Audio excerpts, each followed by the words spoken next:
Yeah, so the question was, I had mentioned Foxconn's interest in the former 440th Air Base, which is the southwest corner of the airport. They're looking at a lot of parts of the property. My understanding is their interest is logistics, inventory management. They've talked about potentially an assembly facility as distinct from the manufacturing facility, which will be down in Racine. But I will say this.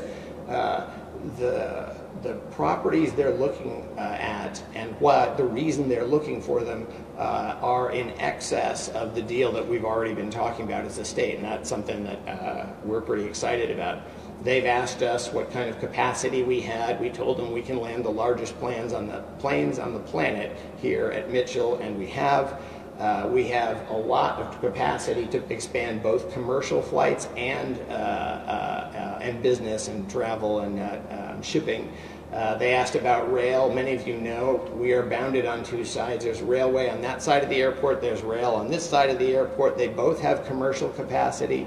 The state just put an enormous investment into 94 and College Avenue on the south side of the airport. So our transportation flexibility is very, very desirable to them, and I think that's something they've been pleasantly surprised by. What would you like to see as the timeline for when this gets demolished, when the new terminals open? Yeah, the question was, what was the timeline I'd like to see for the progress on the airport? Well, as probably most of my department and division heads could tell you, I always like to see a timeline that starts tomorrow.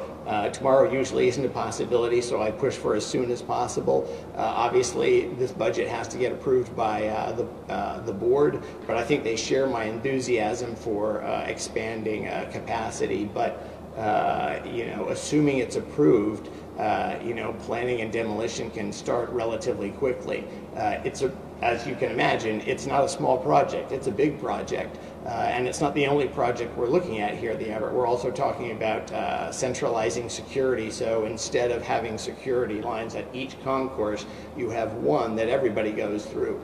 It actually is more efficient, saves money, and improves earned revenue from concessions, all of which is obviously a benefit to the airport. And something I should have mentioned before, this project is not going to cost Milwaukee County taxpayers. The airport is sort of a separated enterprise, and it's paid by airline fees and service fees here and bonding.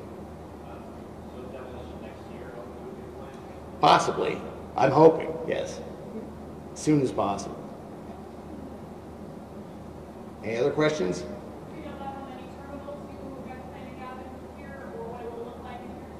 Well, deliberately it's flexible. One of the reasons we're replacing this terminal is this type of design, this sort of circular sort of pie at the end of a long, it's like a cake pop, as my daughter would say. That's what it looks like. We used to say lollipop, now it's cake pop. It was in vogue at some point, but they're not terribly efficient. What we're talking about would be very flexible, allow us to expand, but also allow us to use the terminals for domestic, when we're not using them for international. We want to be as efficient as possible. Directionally it would be similar. I mean, you'd be coming the same direction when you came out into the E-terminal, but that's about the only thing that would look like this.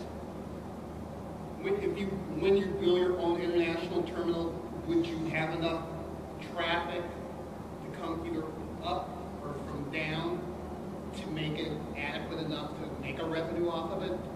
Does Wisconsin have enough people who fly internationally to? We do. Yeah, the question is there enough traffic for this? We've been, in the last few years, as you probably followed, having a great run here at the airport. We've been adding traffic, adding passengers. I mean, just this year we added 10 new direct destinations, and that's something we'll continue. And we've had more and more interest and been in discussions with international airlines. We added the direct to Guadalajara with Volaris. Volaris hasn't even been advertising. The flights are late, and they're filling up those planes, and they're excited about it.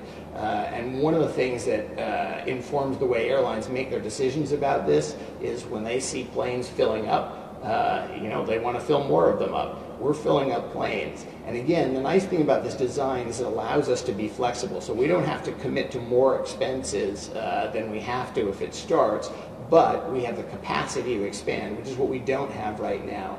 Right now, where the international terminal is, we would have a difficult time attracting any international carriers. In fact, when we've had discussions, most of them are sort of mystified that it's a separate building that barely has a label and no one knows how to get to. That's something we're going to address. But if it seems like there's a lot going on in the airport, there is. We had the new baggage claim a while ago. Like I said, centralizing security and an international terminal. This is more activity and investment in your airport in Milwaukee than we've seen in decades. And we're going to have the traffic to justify it.